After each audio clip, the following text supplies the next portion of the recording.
बानू जेजुरी सोडून गेली, मात्र अजूनही मी तिला हे का घडलं हे नेमकं सांगू शकलो नाही. आणि ते घडलं नाहीच, खरं तर मी घडवलं. पण त्यामागे एक उद्देश आहे. म्हाळसेची आणि बानूची, अर्थात पार्वती आणि जयाद्रीची भेट व्हावी म्हणून त्यांना विलग करणं आवश्यक होतं.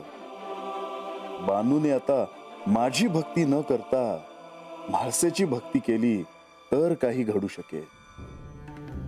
दोघी एकमेकींच्या अत्यंत प्रिय सखी आहेत, मात्र प्रेमाची जागा रागाने घेतल्यामुळे दोघी एकमेकींपासून दूर गेल्या आहेत.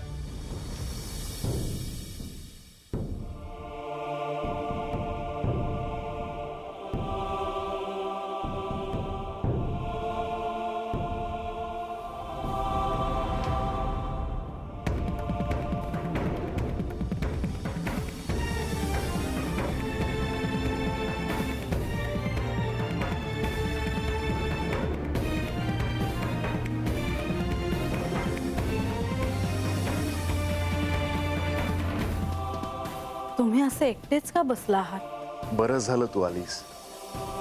मला तुझ्याशी बोलायचं होतंच. कशाविषयी? सारीपाटाच्या खेळाच्या निमित्ताने जे घडून गेलं आहे त्याविषयी. पण आता त्यात काय बोलण्यासारखं उरलं आहे? मला काही बोलायचं नाही. तो विषय संपला आहे.